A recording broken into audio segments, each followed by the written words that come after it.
second look at Eve and Adam. Genesis chapter 3, verse 1. Now, the serpent was more crafty than any of the wild animals the Lord God had made. He said to the woman, "Did God really say you must not eat from any tree in the garden?" Hindi lingid sa atin ang background nito na sinabihan ng Diyos si Adan at si Ebang huwag kainin itong prutas na ito, at napalapit naman doon isang araw itong dalawa at kinausap sila ng tinatawag ng Bibliang serpent o ahas tungkol sa naganap na utos at tungkol sa prutas. We must take note here that God made the serpent. The verse is very clear. Now the serpent was more crafty than any of the wild animals the Lord God had made. Ang Diyos ang lumikha sa ahas na ito, na tinatawag nating ahas nga. The serpent was God's creation. That's what the text says. And then the serpent asked his famous or infamous question. Did God really say? Genesis 3, 2 and 3.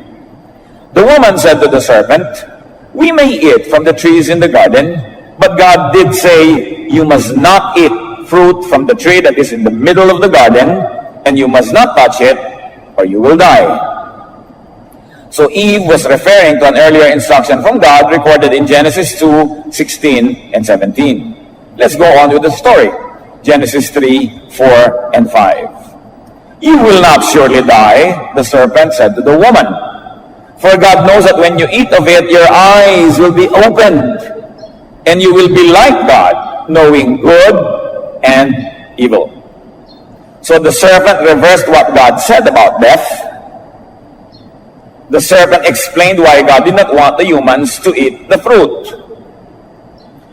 Ang explanation niya, your eyes will be opened, you will be like God, you will know good and evil. So yan ang ginawa ng ahas na tinatawag na ito. Binaliktad niya yung statement ng Panginoon. Sabi, hindi kayo mamamatay. Ayaw ng Diyos kayong kumain niya dahil mabubukas ang mata nyo, magiging kayong tulad ng Diyos, and you will know good and evil. Genesis 3:6. When the woman saw that the fruit of the tree was good for food, and pleasing to the eye, and also desirable for gaining wisdom, she took some and ate it. She also gave some to her husband who was with her, and he ate it. So nakita ng babae that the fruit was good for food. Masarap kainin, mabuti para sa sikmura, and it was attractive, maganda, kaibig-ibig, kaakit-akit, masarap tingnan, katakam-takam, and that the fruit was desirable for attaining wisdom. Yung pala naman, sabi noong serpent, magiging kayong marurunong panghigit. Malalaman nyo ang mabutit masama. Tulad ng Diyos, alam niya yun. Magiging tulad niya kayo. So the fruit was desirable for the mind. Lalong naging attractive kay Eve sapagkat ito yung mabuti na sa sikmura, maganda pa sa mata, mabuti pa para sa isip. Dahil lalago pa ang iyong alam. We must take note, brothers and sisters, that just as it was, on its own merits, nothing was clearly wrong with these reasons. Hindi naman masamang kumain. Hindi naman masamang magandahan sa pagkain. Pinapaganda nga natin ang ating hain, di ba? Para magandang tingnan yung pagkain. Hindi masamang pasarapin, at hindi naman masamang hangarin na rumunong ng rumunong, kaya nga tayo nag-aaral na nag-aaral. So sa biglang tingin, wala naman talagang kakaiba o masama doon sa hangarin na ito ni Eva. Genesis 3:7, matapos silang kainin, then the eyes of both of them were open, and they realized they were naked. So they sewed fig leaves together and made coverings for themselves. Take note that the serpent's prediction, the serpent's pronouncement came true. Natupad ang sinasabi ng ahas na mangyayari. Pero balikan natin. Yung sabing your eyes will be opened. You will be like God and you will know good and evil. Hindi pa ba nangyari na ito at nasa kanila na bago pa kinain ng prutas? Kasi kung hindi naman open ang kanilang eyes, hindi sila maghahanap. They will not seek. Kung hindi pa ba naman sila already like God, sinabi na nga that God breathed His life into them and that God made them in their image, in the image of God. At hindi pa ba nila alam yung good and evil? The mere fact na hindi pa nila pinipitas yung prutas, binalak na nilang pitasin, ibig sabihin, alam na nilang sumuway naghihintay na lang ng aksyon yung nasa puso na nila. Hindi nila kailangan kainin ang prutas na ito para matuto silang sumuway dahil anong ginamit nila para ito kainin, hindi ba pagsuway na nga? So nandun na yon, hindi dapat na isisi lang at ibunto ng lahat doon sa prutas o doon sa ginawa nila. It was already there. The tendency was already there as they were created. And what did they see when their eyes were opened? Anong nakita? Dahil sabi, your eyes will be open. Hindi siya literal dahil hindi naman sila nakapikit dati. Yung mental and spiritual eyes ang magbubukas. What they saw was their nakedness. Yun ang nakita nila. Dati, nandun man yun, hindi nila pinapansin, bulag sila doon. They saw their nakedness. In other words, they saw their gender, their sexuality. They saw themselves, and they saw their self. And what made this tragic for Adam and Eve, that they saw their otherness. They saw their separateness. Dati, hindi sila aware na sila'y magkaiba. Pero naging bunga ng pagkakalubos na bukas ng matang ito, napansin nila, nalaman nilang magkaiba sila. At kung sila'y magkaiba, kung gayoy magkahiwalay. Ang unang-unang pagkakahiwalay sa Biblia, nung makita nilang magkaiba pala sila. As we can see here, if we're going to call what they did sin, sin separates. Naghiwalay. Tulad din ang sa mag-asawa, pag nagkasala ka sa iyong asawa, nagkakahiwalay. Nagkakahiwalay ang loob, nagkakahiwalay ang katawan, kuminsan nagkakahiwalay ang buhay. Nagkasala ka sa iyong anak, sa iyong magulang, sa iyong kapatid, sa iyong kapwa, nagkakahiwalay. Ito ang nagiging bunga ng tinatawag na kasalanan. At ito kaya isa sa mga malalim na kahulugan ng sinabi ng Diyos na the moment that you eat of it, you will die. Could this be a part of the death warned about by God? The death of the union, the death of the oneness of Adam and Eve, and therefore their separation. Because death also means separation. Kaya tayo nalulungkot pag may namamatay tayong mahal sa buhay dahil nawawalay sa atin, hindi na natin kasama. Kaya kung isa, dala-dala mo yung abo, kung siya ay sinunog, dala-dala mo yung damit, yung souvenir, para patuloy kang magpahayag na nakikipag-isa ka pa rin doon sa yumao. Kasi ang kamatayan ay pagkakahiwalay. So nahiwalay ang tao sa kapwa-tao. At anong ginawa ng dalawang ito? Nung matanto nila na sila'y magkaiba, they made coverings for themselves. Nagtahi-tahi sila ng mga dahon para gawing damit. To de-emphasize and to hide the otherness. Bakit pagka mga kapwa lalaki lang naman ang mga nasa locker room, okay lang naman nakahubad?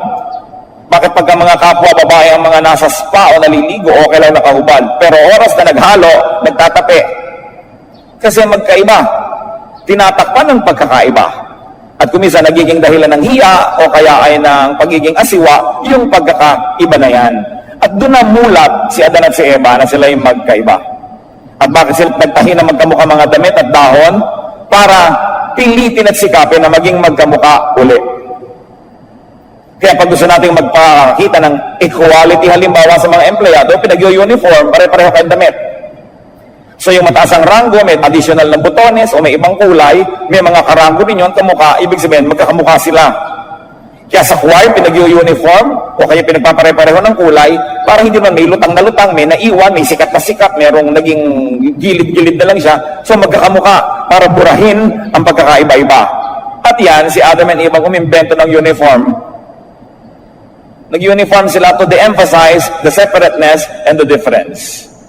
Earlier, sa Genesis 2:25, nung hindi pa sila lubos na bukas ang mata, the man and his wife were both naked and they felt no shame. Dati naman silang humutabo, pero hindi nila pinansin, baliwala. Ang pinagkaiba ngayon, alam na nila. Before, they were unaware of their difference. Para mga Pilipino nung araw na inabutan ng mga Kastila, lalaki at babae nagliliguan sa ilog ng sama-sama, walang mali siya. Hindi minamali siya sa ating sinaunang kultura, yung katawan.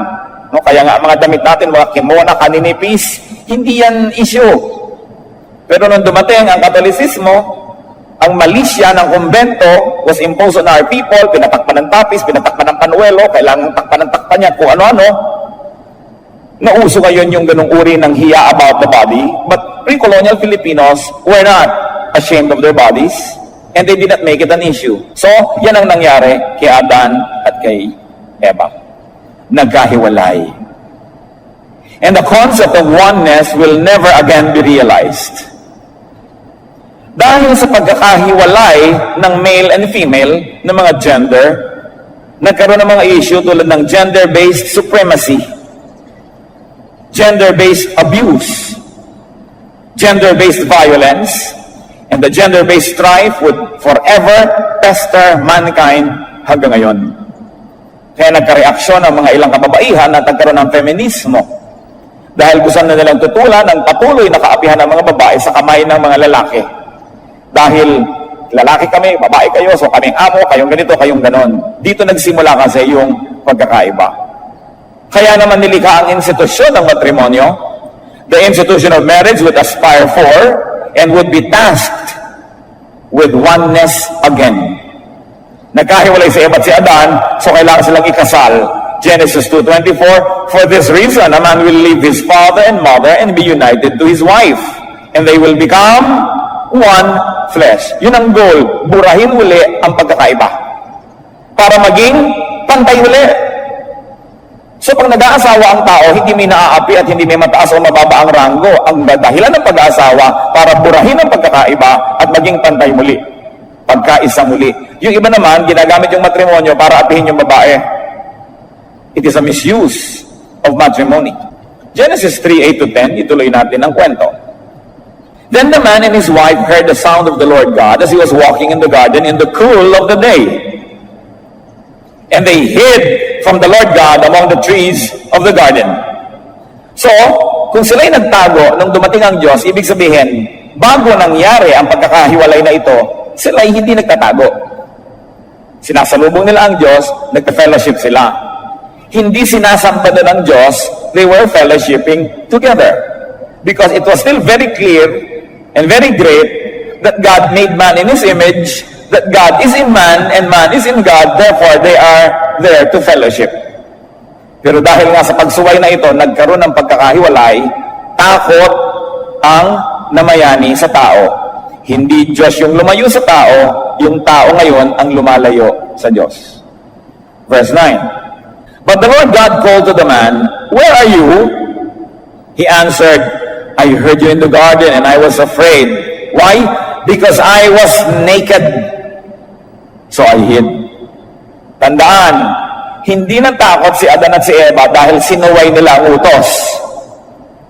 Ang dahilan ng pagkakatakot nila dahil na-realize silang sila'y hubad at sila'y magkaiba. Their nakedness made them conscious of their otherness from each other and inevitably their otherness from God. Nakita nila na nagkaiba si Adan at si Eva at sila man bilang tao napaiba sa Diyos. Magkakaiba na sila ngayon. Yun ang naging dahilan ng kanilang pag-iwas sa Diyos. Isa na naman kaya itong kahulugan ng sabi ni Lord, on the day that you eat of it, you will die. Meaning you will be cut off from me. The fellowship will not be this anymore, and since I am life, then you will experience death. Naging iba. Sa atin man pong katutubong kultura, meron tayong napaka-fully developed concept of iba. Kaya, buksan mo na ang ref, kumuha ka ng ulam dyan, hindi ka na iba. Ganun tayo, di ba? Ang pinaglilingkuran lang natin bisita, yung iba. Paglalatan mo, lalagyan mo ng mga may almirol na kumot, mga una na may mga disenyong mga ibon na babakat sa pisngi paggising, kasi bisita. Pero pag ibinigay na sa'yo mga katsa-katsa dyan, bahala ka na sa buhay mo, di ka na iba. At napakahalaga sa atin yung hindi iba. Kaya natin ma-realize dapat ang nangyari, si Eva at si Adan naging iba sa isa't isa, at sila bilang tao naging iba mula sa Diyos. A certain death happened. Genesis 3:11, and he said, who told you that you were naked? Teka, sabi ng Diyos, have you eaten from the tree that I commanded you not to eat from? Nakita niyo ang Diyos, itinatanong kung ano yung nangyari. Ano nangyari dito? Ipaliwanag sa akin kung anong nangyari. Genesis 3:12-13, The man said, "The woman that you put here with me, she gave some fruit from the tree, and I ate it." Then the Lord God said to the woman, "What is this that you have done?" The woman said, "The serpent deceived me, and I ate." Sa tanong ng Diyos, anong nangyari dito? Kinain niyo ba ang hindi niyo dapat pinagkakakain? Ito pong babae na bigay niyo at nakasama ko, yan po ang pahamak. Yan ang nag-alok. At ako naman kumain. Babae, totoo ba yan? Yan po kasing ahas, niloko ako no? So nagsisihan na. Adam blamed Eve. An obvious result of otherness. Not me. Sabi ni Lord, then who? Si Eve po ang may kasalanan. Buong dali na pinalaya ni Adan ang sarili niya sa pananagutan, samantalang free will naman niya ang ginamit niya para kumain. Sabi niya, she offered, but I ate. Nasa sentence niya mismo basahin niyo yung text, pansinin ninyo. At bakit niya sinisi si Eva? Isang napakalinaw na pruweba na nagkahiwalay na sila. Kita niyo ang mag-asawa na talaga nagmamahalan. Sasabihin ng anak sa nanay, "Nanay, wala namang kakwenta-kwenta si tatay, wala tayong kapera-pera, hirap na hirap tayo sa buhay." Sasabihin ng nanay, "Anak, huwag mo sinasabi ang mga bagay na yan. Hindi ako papayag na ginaganyan mo ang tatay mo sa harap ko." Diba? Kung kayo ay one pang mag-asawa. Pero kung magkaiba na kayo, ang tatay mo talaga, torpe. No? Wala talagang kwenta ang tatay mo, ba't iba yung ibang nobyo ko pa hindi ko napakasalan? Alam mo na, hiwalay na kayo kahit magkasama kayo sa isang bahay. Kasi kung isa pa kayo, lagi kayong united, hindi kayo nagsisisihan. Nasunog na ng babae yung bahay, sasabihin ng lalaki, kasalanan ko. Kasi di ko siya itinali. So, basta hindi ka asisisihin kung nagmamahalan. Walang nagmamahalan, nagsisisihan. So, nakita ninyo, itest yung mga mag-asawa kung kayo isa pa, ha? Kasi kung nagsisisihan na kayo, at least, wake up call yan. Tumigil kayo kasi kayo isa. United kayo dapat, no? Yung true love, inaako ang kasalanan. Hindi ipinapataw dun sa kanyang minamahal. So, nung sinabi naman kay Eve, totoo bang ginawa mo babae? Eve blamed the serpent. And she even slanted the story and claimed to have been deceived. So, totoo lang, hindi naman siya niloko ng demonyo. O demonyo nga ba yun? Later, hindi naman sinabi po sa verse ng demonyo yun Tayo lang nagsasabing yun yung demonyo. Ang sabi lang, serpent. Genesis never identified that serpent. So there seems to be no apparent and obvious deception. No? Nagpapalusot sila, nagsisihan sila. So sino ang more crafty? Si Eve o yung ahas? The serpent said they would not die. Di ba? And they, at least physically and instantly, did not. Hindi naman talaga sila namatay.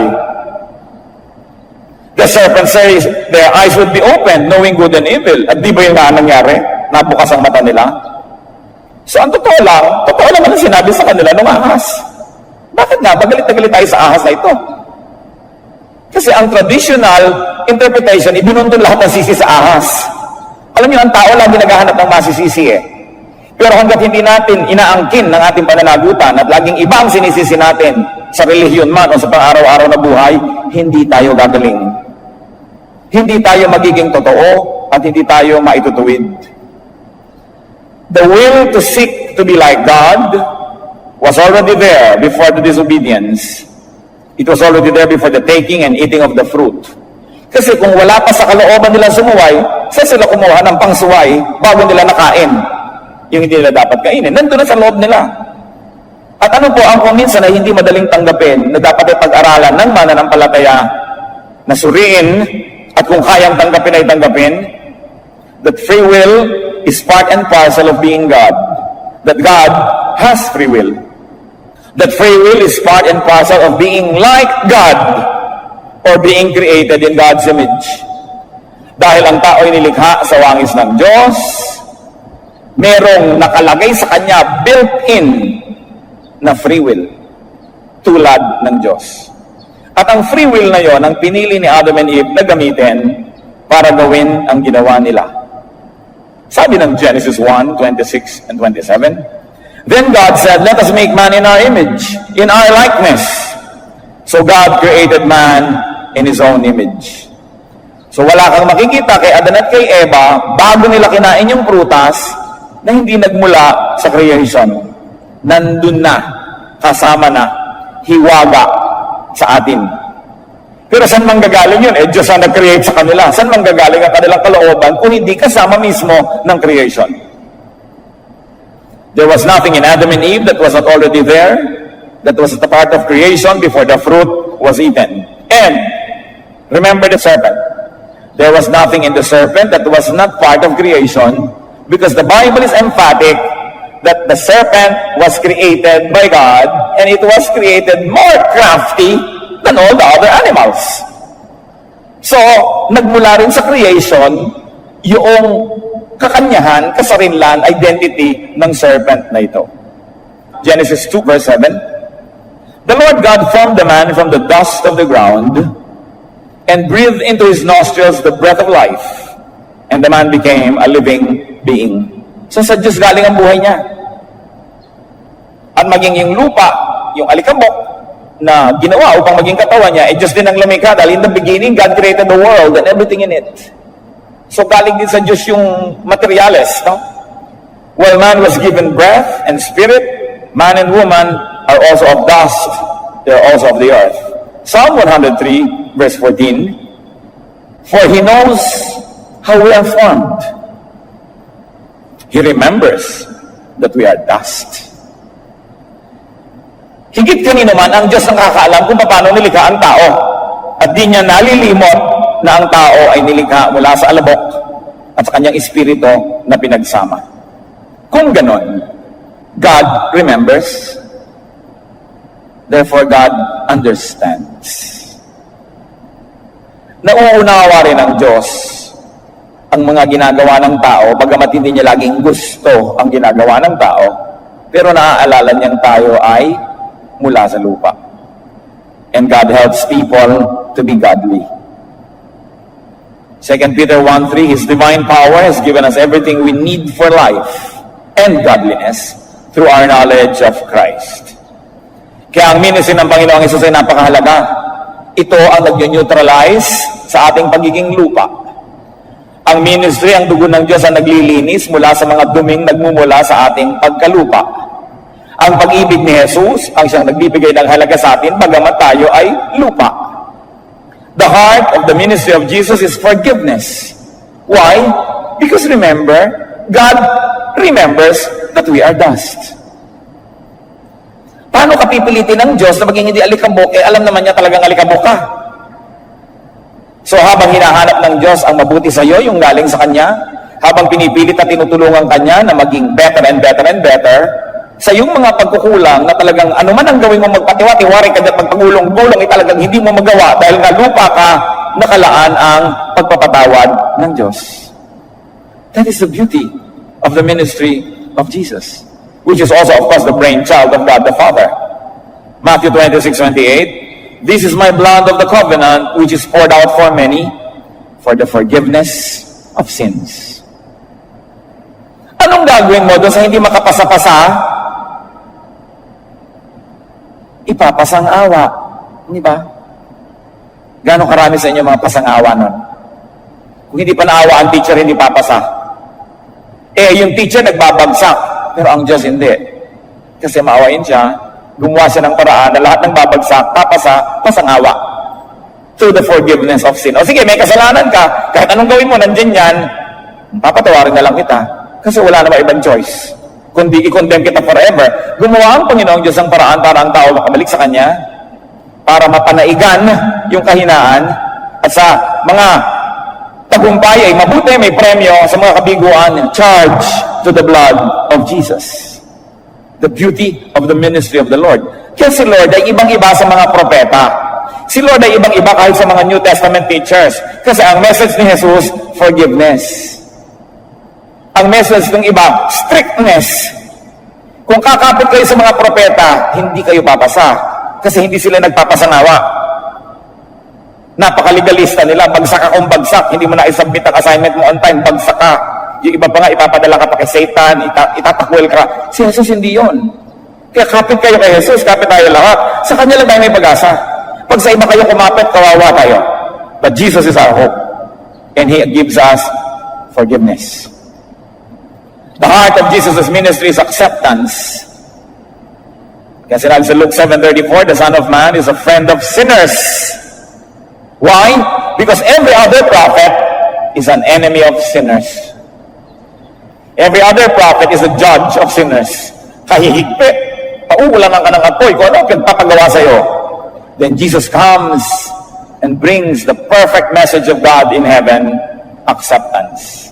Kaya tinawag siyang friend of sinners.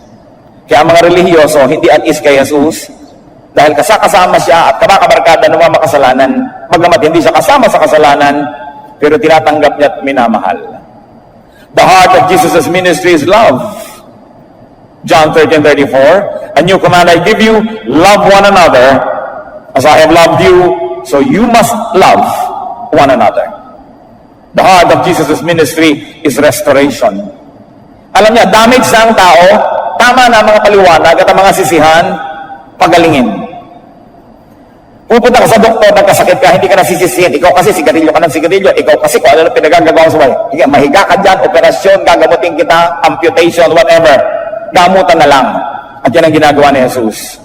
John 10:10, I have come that they may have life and have it to the full. So kung kailangan mo kay Jesus ay first aid. Kung kailangan mo ng ICU. Kailangan mo ng surgery. Kung kailangan mo lang naman, dressing ng mga wounds mo, dressing. Whatever it is. That's why the church is a hospital. If it follows the example of Jesus. Because the church accepts, loves, restores.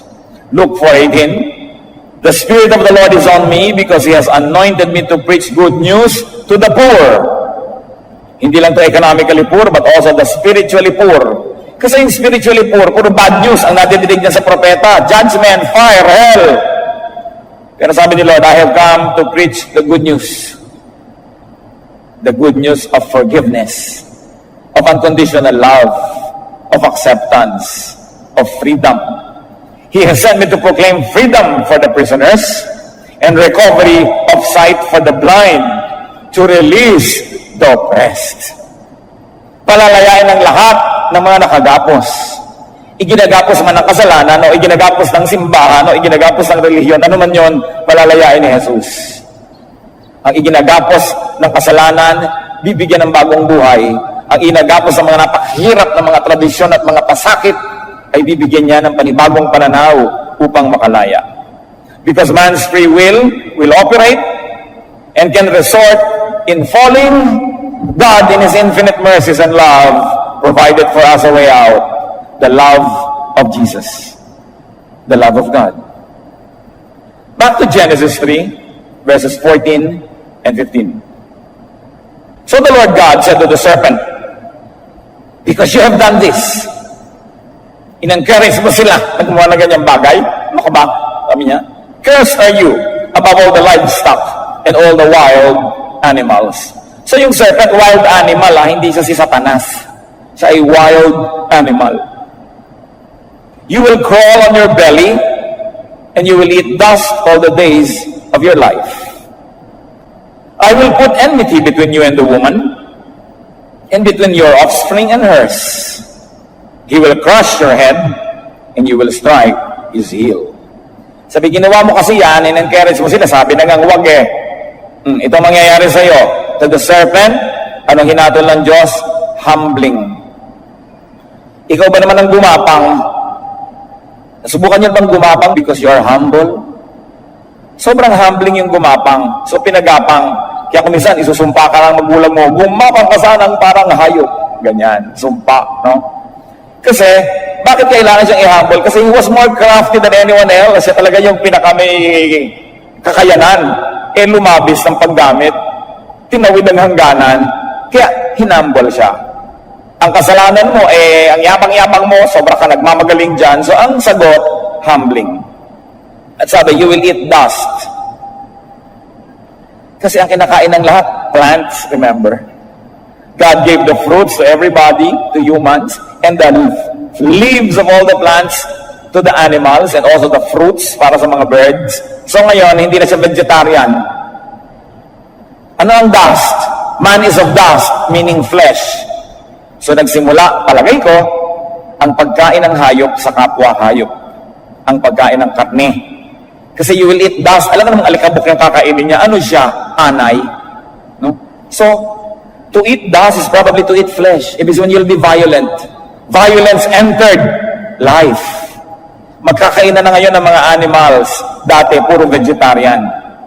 Kaya yung sinasabi sa prophecy, yung darating na panahon ng paraiso, na yung leon, katabi ang bata, ang cobra ay nando sa lungga, dudukutin mo at iriribon-ribon mo ang katawan niya, hindi kanya tutuklawin. Ibig sabihin, hindi na naman magkakainan uli, babalik sa dati, sa nawala na kalagayan ang buhay. So there was balancing. At ano bang ibinigay sa ahas? Separation from humans. Di ba? Sa lahat yata ng hayop, pinakatakot tayo sa ahas. Ay, ahas! No? Kahit hindi ka inaano ng ahas, habulin mo, papatayin mo, tumatakbo na takot din sa'yo. Sabi din ng ahas, ay, tao! Akala nyo ba, hindi takot yung ahas sa tao, kaya lang tumutuklaw pag nagulat dahil natapakan mo. O kaya lakad ka ng lakad, pupuntahan mo yung pugad niya, nandun yung mga anak niyang maliliit, talagang tutuklawin ka niya, defensive. Pero ang ahas, kahit kailan hindi nagplanong makapag-abangan ng tao dito at matuklaw. Takot din siya. At yun ang sinabi ng Diyos, magkakahiwalay kayo. There will be enmity between your seed and her seed. Magkakalayo kayo. Kasi ano nga ba naman ang problema? Sobra silang close. At sa sobrang closeness ng ahas ko sa tao, na-influensya niya na tumawid sa hindi dapat tawirin. So pinaglayo. Anong resulta mga kapatid at bunga sa buhay natin? Kung may ahas sa buhay niyo, huwag kayong makiclose. Dapat lumayo. Dahil yun na nga itinuro sa Genesis no? Romans 8, 22 to 23, that all creation longs for redemption. Pinaraphrase ko lang po. And of course, I interpreted it to be that way. If you have another interpretation, bahala kayo sa buhay nyo. Pero ang Romans 8, 22 to 23, I think says, all creation wants to be redeemed. So kung i-redeem natin ang lahat ng natakwil dito sa Genesis, unang-una na yung ahas o yung hayop, redemption of animals is to give back their dignity. Hinambol ng Diyos, pinakain ng flesh, pinagapang, hiniyak. Kung magre-redeem tayo ngayon in a redemptive work, anong ibibigay natin ulit sa hayop? Dangal. Kaya i-respect mo yung animal rights. Hindi mo sila aapihin, hindi mo kakainin yung aso, no? Hindi mo pupok-pok-pok-pokin yung mga pusa dahil mainit ang ulo mo. Ibigay uli yung dangal. Kung redeem ka na, i-redeem mo naman yung mga animals. Kasi dapat ding ma-redeem sila because all creation longs for redemption. Now, Genesis 3:16, nabigyan na ng assignment yung ahas, ang babae naman. To the woman, he said, I will greatly increase your pains in childbearing. With pain you will give birth to children. Your desire will be for your husband, and he will rule over you. So to the woman, na sumobra din, siyempre pag umapaw ang salop kakalusin, paano kinalos si Eve? Pain in childbearing, pain in giving birth. In other words, brothers and sisters, motherhood. Isa yan, sabing ganon, sa magiging pahirap sa iyo, motherhood. At mga mothers, di ba talaga mahirap maging mother? Daig mo pa ang naparasahan ng Diyos. Pero dahil mahal mo ang iyong mga anak, iaari mong kaligayahan, no? Na maghirap. Hindi kainin yung masarap ibigay sa anak. Motherhood. Another na ibinigay sa babae, subordination to man in terms of desire. Tandaan nyo to in terms of desire ito. Hindi subordination to man in everything. Sabi, your desire will be for your husband and he will rule over you. Ibig sabihin, dahil wala kang inasam-asam kundi yung pag-ibig ng asawa mo, makakapag-bossing-bossing siya tuloy sa'yo dahil ikaw na ang susuko dahil mahal na mahal mo. Wala kang inabangan kundi umuwi siya. So ikaw ngayon ang iinip-inip, nanunuyo, init ng sopas para lalong maging kaakit-akit ang pag-uwi niya. Dahil wala kang inabangan kundi umuwi siya. No?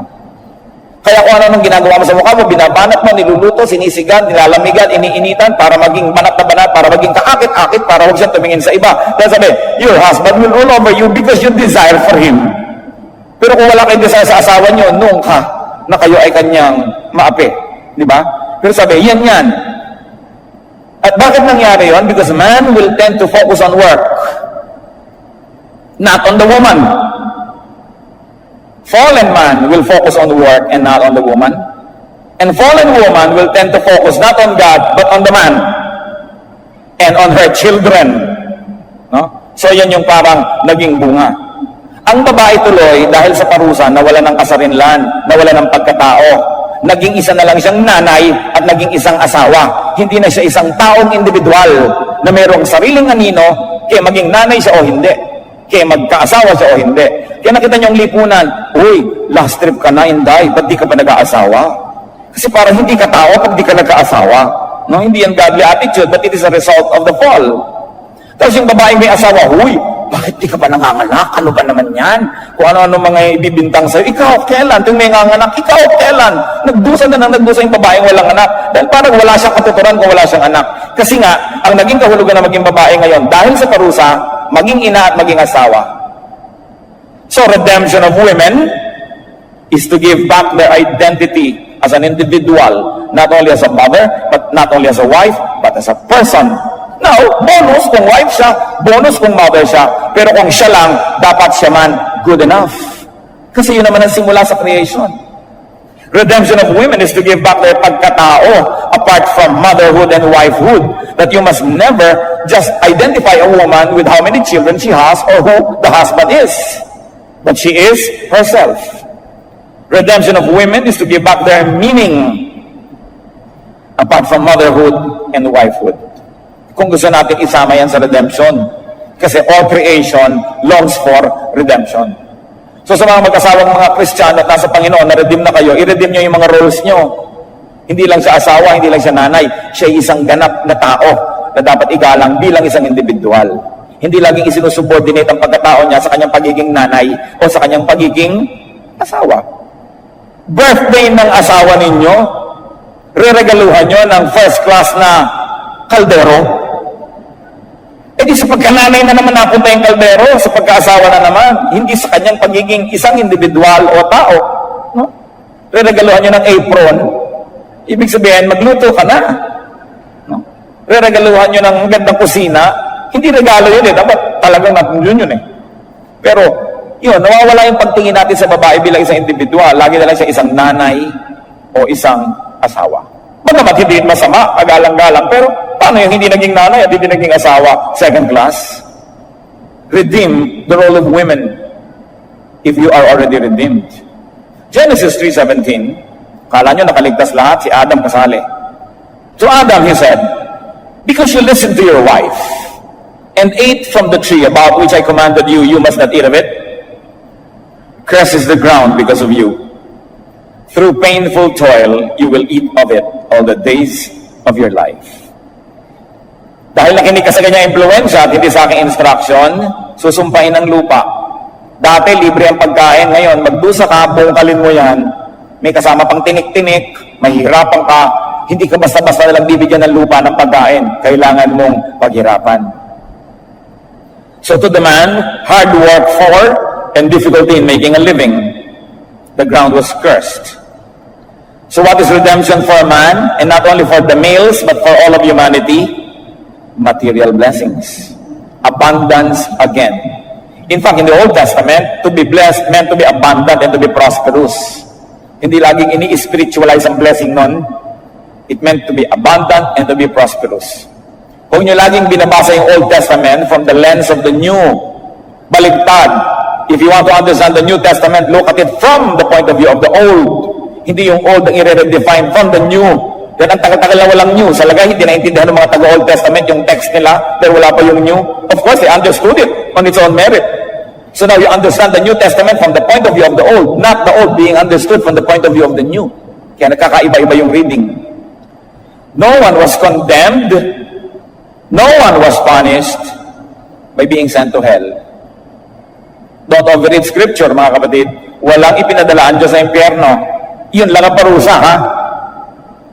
Of course, traditional and religious reading will overread para takutin lahat ng tao na huwag kakainin ng prutas, pupunta ka sa impyerno. Excuse me, that is not what the text said. No? Kasi kung minsan ng relihiyon, sobrang manakot. Parang bata, ayaw mo lumabas ng bahay, huwag kang lalabas, may mandurugo, may manggugurlis, may kidnapper, may lahat, no? Dahil para lang huwag siyang lumabas. Exage ang pananakot. At ganyan ang ginagawa ng relihiyon na pananakot sa tao, sobra. Ang tao tuloy, pag dinapuan na ng relihiyon, wala nang alam na feeling, kundi fear and guilt. Don't go beyond the text. Yun lang ang parusa. Ano po ang mga lessons, bukod sa mga napag-usapan na natin, ng kasaysayang ito? Right or wrong, happily or sadly, it is in the human nature to exercise and assert free will. Hindi nga napigil ng Diyos si Adan at si Eva na sundin ang kalooban. Mga magulang, sa palagay nyo, kaya ninyong ikulong ang inyong mga anak. Sa palagay nyo, dapat pasundin ang mga anak sa lahat na lang ng bagay na ating nais. At pag sila'y sumusuway, ay sobrang kabiguan ng ating nadarama, sobrang galit o sobrang guilt, nakatakda sa tao na merong sariling kalooban. Ganyan tayo nilikha. Kaya yung nangdodomina ng kapwa, mabibigo lang kayo, masasaktan lang kayo, at pati siya, sasaktan nyo lang. At yung dinodomina ninyo, itinutulak nyo lang, nalayasan kayo agad. Pag lagi nyo siyang ginagapos, tinatali, kinakaya-kaya. Sabi nga nung kanta, I wanna be free. At isa sa ating mga pinakatakilang kundiman, ibon man may layang lumipad. Ibon pa lang yon. So huwag kayong masyadong umasa na makakakontrol tayo ng kalooban ng may kalooban kahit sila'y asawa natin, anak natin, magulang, kapatid. Bawat taong nilikha sa wangis ng Diyos ay may sariling kalooban. Sa mapabutit, sa mapasama, nandun yon. Kaya ang mahalaga lang, bigyan natin ng guidance para gumawa ng mga tamang desisyon. At kung sakaling nagkamali ang desisyon, anong policy ni Jesus? Patawarin, tanggapin, mahalin. Ipasang awa. Dahil isang pagpapala, isang lakas, at kadalasan nagiging kahinaan din natin na meron tayong free will. Pero ganun tayo nilikha. Kaya naman naisipan ni Eva kainin yun dahil nasa kanyang likas na yung free will. Hindi naman kasi siya nilikhang robot. Hindi siya nilikhang machine. Siya nilikha sa wangis ng Diyos. Gusto man natin o ayaw ang ginagawa ng ating kapwa, dapat pa rin nating igalang ang karapatan ng bawat isa na meron siyang free will. Nakita niyo ang nangyayari sa pamahalaan na masyadong mapaniil, nag-aalsa ang tao dahil likas sa tao na ibig niyang malaya. Yung mga malulupit na mga employer na ang hina-hina magpasweldo, gusto pa laging on time ang mga tao sa bounty clock. Ano nangyayari sa bounty clock? Napupuno ng asin. Nasisira. Sinasubvert. Ang mga mahihinang tao, halimbawa maliit ang iyong kaya, mababa ang iyong posisyon, paano sila gumaganti sa mga amo? Lagi nilang nililibak, pinagtatawanan, ginagawa ng sari-saring kwento, at bubulong-bulong sila pagtalikod, minumura-mura yung amo. Paglaban din yun eh, kasi ina-assert niya yung will niya na hindi niya maipahayag ng malaya kasi mahirap lang siya. Pero hindi pwede hindi niya i-assert yun. No? I-assert at i-assert sa tama at sa mali. Hindi ko sasabihin ko mali, okay. Pero sinasabi ko lang, sa tama at mali, ang tao, i-assert niya yung sarili niya. So gusto nyo lumuwag ang buhay nyo, dumali ang buhay nyo sa iba, huwag na lang kayong masyadong mandomina. Ngayon, siyempre, iba naman yung corporate setup, na bayad ang oras sa mga tao, mga empleyado mo, siyempre, meron kang right mag-demand. Pero hindi na sa kanilang private life. Because man was created by God to be like God. Naunahawa na ba natin mga kapatid ang ibig sabihin nun, na igagalang mo rin yung taong yan kasi nilikha yan ng Diyos sa ganyan. Ngayon, yung nilikha sa kanya, may potential siya maging mabuti, may potential siya maging masama. Kung ginagamit siya sa pagiging masama, hindi kasalanan ng Diyos. Pero yun ay nandun. Isang hiwaga, hindi madaling tanggapin. Pero habang hindi natin natatanggap yun, mga kapatid, na ganun talaga ang tao, lagi na lang kayo mabibigo. Hindi nyo matatanggap ang inyong kapwa. At ang malungkot sa lahat, hindi nyo matatanggap ang inyong sarili. Lalo't kayo man ay nagbibigay sa sarili nyo ng failing marks. Pagka hindi nyo tinanggap na may tendency talaga kayong magkamali. May tendency talaga kayong maging marupok at mahina. May tendency kayong sumuway sa isang obvious na dapat sundin, tulad ni Adam and Eve. Pag hindi nyo tinanggap yun, hindi nyo tatanggapin ang inyong sarili. At pag hindi nyo natanggap ang inyong sarili, hindi kayo magkakaroon ng kapayapaan kahit kailan. You will forever struggle with yourself. You will forever struggle with your shadow, you will always be full of disappointment and guilt. Kaya may mga taong nababaliw. May nagawa silang hindi nila matanggap na nagawa nila. O may nagawa sa kanila ang kapwa na hindi nila matanggap na ginawa sa kanila. Kaya may mga taong bubulong-bulong, hinahanap-hanap si Crispin at Basilio. Kasi may mga nagtutunggaling mga espiritu sa loob niya, nag-aaway-away yung sarili niya mismo. Yung gusto kong bumait, pero di ko magawa. Masama ako, dapat kang bumuti. Ang sama-sama mo, ganyan. Nag-aaway-away. Kaya anong ginagawa doon? Hinihingi ng tawad sa Diyos, tumatanggap ng pag-ibig ng Diyos, at nagiging buo muli ang tao. At kung yung pagpapatawad ng Diyos ang bubuo sa atin, ba't yung ipagkakait ang pagpapatawad niya sa iba para mabuo din sila? We are made of dust. It is the truth. Hindi tayo Diyos. Pero tayo nilikha sa wangis ng Diyos. May kakayanang maging maka-Diyos. Pero meron ding choice at kahinaan na piliing huwag maging maka-Diyos sa mga panahon tulad nila Adan at ni Eva. Hindi sila ipinadala sa impyerno. Binigyan lang ng balanse ang kanilang mga kalabisan. So understand your human nature. Accept others' human nature. Be at peace with yourself and with others. Kung gusto nyo makapamuhay sa pinakatahimik at payapang paraan, maglaan lagi ng pagpapatawad. Kailangan natin yon. Marami tayong bibigyan nun para tumahimik ang ating buhay. Avoid needless self-denial, self-demonization, self-rejection, self-destruction, and self-judgment. Nahahati lang ngayon yung loob, nahahati lang ang sarili. Umasa sa pag-ibig ng Diyos. Gawin ang lahat ng kayang mabuting gawin, ipasa Diyos ang hindi kaya, at itrato ang kapwa tulad ng gusto niyong pagtrato sa inyo ng Diyos. Then get on with life, because there is so much nice things to be enjoyed in this life, more than just brood and always feel guilty and always judge yourself and others. Huwag sobrang problemahin ang likas. Huwag sobrang problemahin ang buhay. Romans 15:1, we who are strong ought to bear with the failings of the weak and not to please ourselves. Sabi tayo daw malakas, wag lang natin dapat bigyan ng kasiyahan ng ating sarili. And if I may interpret this and give it a slant, we who are strong in the faith should not always please ourselves or our personal theology.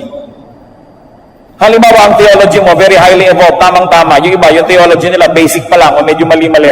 Don't always please yourself. Accommodate even the weaknesses of others and pray that they may come to a point that you have reached. If you indeed have reached far. Romans 14:1, accept him whose faith is weak without passing judgment on disputable matters. Tanggapin daw yung mahihina ang pananalig at huwag husgahan sila sa mga pinagkakaaway-awayang mga bagay. Think of theology.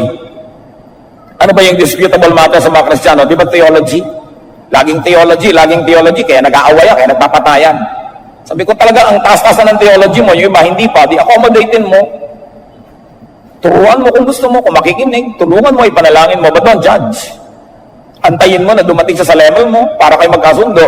Huwag mo siyang awayan ngayon na meron siyang ibang pananaw, na meron siyang ibang pangangatwiran, dahil doon siya dinala ng utak at ng buhay at mga karanasan niya, kaya siya napunta doon. Romans 15:7, accept one another, just as Christ accepted you, in order to bring praise to God. Sabi, tanggapin mo ang iyong kapwa kung paano ka tinanggap ni Jesus. At paano tayo tinanggap ni Jesus? Tinanggap tayo ni Jesus ng walang patakaran. Tinanggap tayo ng walang requirement. Tinanggap tayo na alam niyang hindi tayo katanggap-tanggap. Yun daw ang gawin natin pagtanggap sa iba. Ba't ang mga Kristiyano hindi makatanggap ng iba-iba, away-away, mga sekta-sekta? Hindi nila ito ina-apply. Ang tingin lang nila, tama ako, mali ka, you belong to the devil, therefore you must be destroyed. But that's not the way of Jesus. At kung tayo mga Kristiyano, dapat maka-Kristo ang ating paraan. Christ accepts you despite your imperfect and erroneous theology. Yun ang mga disipulo niya, basahin niyo sa Gospels, tagal-tagal na niyang kasama, clueless pa, mali-mali pa pinagagagawa. So, yung mga tao nga kayo, mga taong ito, talaga, kaya nga ako mapagpako dahil sa inyo. No? Pero doon na lang pag-ibig ng Diyos sa atin. Salamat na lang. Salamat dahil si Jesus ay ibang-iba. Kung hindi, wala sa ating papasa. Wala sa ating makakabangon. To expect and to demand perfection from others would only lead to cruelty.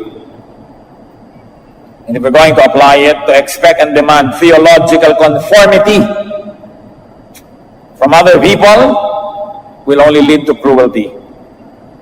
Live and let live. Pare-pareho lang tayo naghahanap ng katotohanan. We are all fellow seekers, taking sometimes different routes, different approaches and methods, but all searching for the same God. Acts 15:10. Now then, why do you try to test God by putting on the necks of the disciples a yoke that neither we nor our fathers have been able to bear? Huwag nyo na ekang pahirapan yung mga mananampalataya, huwag nyo nang patawan ng kung ano-anong mga requirement. Tayo naman, maraming ang ganyan, di rin naman natin nasunod. Padaliin nyo ang buhay ng mga mananampalataya so they can concentrate on the goodness, the grace of God, more than on so many guilt trips and so much strife and so much work only to survive criticism. To expect and demand perfection from yourself would only lead to frustration. Dapat ang buhay ng Kristiyano, grace, grace, grace, hindi guilt, guilt, guilt. Sobrang nagiging schizophrenic tuloy ang mga Kristiyano. Hati ang loob lagi, hindi mapayapa. Romans 7:18-19. For I know that nothing good lives in me, that is in my sinful nature. For I have the desire to do what is good, but I cannot carry it out. For what I do is not the good I want to do, no, the evil I do not want to do. This I keep on doing. And who is speaking? Paul. Si Paul mismo nagsasabi. At kung sasabihin niya para sa kanya, sasabihin niya para sa inyo, sabihin niyo rin para sa kapwa niyo. Gumawa na naman ng mali itong anak ko, pero alam ko naman in his mind gusto rin niyang gumawa ng tama. Pero bakit nga ba nagkakanda ebat-ebat adan ito? Ay, oo nga, may free will. Ay, oo nga, alam ang knowledge between good and evil. So, hindi laging good ang ginagawa, yung evil na gagawa din dahil alam din. So, anong gagawin ko sa kanya? Itatakwil ko? O tuturuan? O papatawarin? Kung anong tahakin niyo sa mga pasya na yon will define what kind of life you will have with people, especially with your loved ones, and with yourself. Focus on the Lord Jesus and His redemption. Focus on God's grace. Of course, we should minimize sin as an act and maximize God's kindness. We must minimize sin as an issue and maximize the kindness and goodness of God. Christians, do not be fixated on sin all the time. Be fixated on goodness, on holiness. Sobra kasing negative kumisan ang ating mga paraan. With God's help, just do your best. And with God's grace, if you fall, restore yourself. If others fall, restore others. 1 John 2:1, My dear children, I write this so that you will not sin. But if anybody does sin, we have one who speaks to the Father in our defense, Jesus Christ, the righteous one. Sabi niya, kaya ko kayo tinuturuan, para hindi kayo magkasala. Huwag niyo sasabihin na para kayo konsintihin. Para kayo hindi magkasala. Pero kung sakasakali at kapusin kayo, nadapa kayo, nadulas, nahulog, huwag niyong limutin na merong Jesus na naninikluhod, nakikiusap at nagpapaliwanag sa Ama para sa atin. Pero huwag naman puro walang paliwanag ang ipagawa niyo kay Jesus, ano? Matuwa naman siya minsan, kita niyo naman, Ama, itong mga Kristiyanong ito, ganito, ganyan. Pero sabi niya, matapos niyong gawin ang mga kaya ninyo, huwag kayong maging sobrang malapit sa sarili. Sa mga bahagi na kayo nabigo, nagkamali, ipakay Jesus ang inyong kapakanan. Because you will be in His hand. Walang makapaghihiwalay sa anak ng Diyos mula sa kanyang pag-ibig, kabanalan man o kasalanan. Kita nyo, pinarusahan sila, pero hindi naman talaga inalisan ng pag-asa. Pwedeng ma-restore, pwedeng ma-redeem. Ganon din tayo. Because God loves man in spite of. Lalo kayo anak na ng Diyos, lalong-lalong hindi kayo mawawalay anuman, mapapalo lang kayo, mapaparusahan, pero hindi kayo ipapadala sa impyerno. Kasi kayo anak ng Diyos. Psalm 103, 8-14. The Lord is compassionate and gracious, slow to anger, abounding in love. He will not always accuse, nor will he harbor his anger forever. He does not treat us as our sins deserve, or repay us according to our iniquities. For as high as the heavens are above the earth, so great is his love for those who fear him. As far as the east is from the west, so far has he removed our transgressions from us. As a father has compassion on his children, so the Lord has compassion on those who fear him. For he knows how we are formed. He remembers that we are dust. Napakabuti ng Panginoon na ano man ang taas ng binabalak niya para sa atin, ano man ang tayog ng kanyang mga hangarin para sa atin, ano mang bagsak at baba ng marating natin, mahal pa rin niya tayo. Naaalala niya na tayo'y ginawa sa alabok. At sa pag-alala niya na yan, doon siya humuhugot ng kanyang pag-ibig, ng kanyang pangunawa. Nawa, mahugot din natin ang pangunawa at pag-ibig na yon para sa kapwa natin na nadadapa at nagkakamali. A second look at even Adam will only take a second look at God and at ourselves. Nawa yung mga grasya na kanilang tinamo sa kabila ng kanilang mga kakulangan ay huwag natin ipagkait sa ating sarili at sa iba. Let us strive to be one again with God, with others, and with ourselves, and even with nature. That is what full redemption means. Mabalik ka sa Diyos, mabalik ang lupa sa Diyos, mabalik ang mga hayop sa Diyos, mabalik ang buong buhay, ang buong sangsinukob at lahat ng nabubuhay sa silong ng langit, sa pag-aalaga at sa pagmamahal ng Diyos. Let us not be redeemed only by ourselves, but now let us be agents of redemption. Tayong mga nahango na sa dilim, tayong nailigtas na, maging kasangkapan naman upang hanguin ang iba at mailigtas. Hindi lang ang tao, kundi maging mga hayop at ang ating kapaligiran, sapagkat ang unang inutos ng Diyos kay Adan at kay Eva, alagaan ang daigdig na kanyang nilikha. Even our concern for the environment, our concern for animals, is part of true godliness. So stop the needless guilt trip. Be free in Jesus and also set others free. Diyos namin sa langit, salamat sapagkat kayo Diyos magmahal, maunawain. Stretch our minds, our hearts, our scholarship so we can understand your message for us. Guide us, Lord, in our study of your word. Ilalayo niyo kami sa mga mali, sa mga maling pagbasa, at kung kami man ay magkamali, ituwid niyo kami. Sa lahat ng mga tama namin mga narating at naabot, Panginoon, turuan mo kaming ipamuhay ito. May you enable and teach us to operationalize in our lives these lofty and noble ideas. Mapag-isa tayo sa presensya ng Diyos, humingi tayo sa Kanya ng guidance, mga kapatid, kung anong gagawin natin sa ating narinig. Anong gagawin natin sa ganitong mga katotohanan?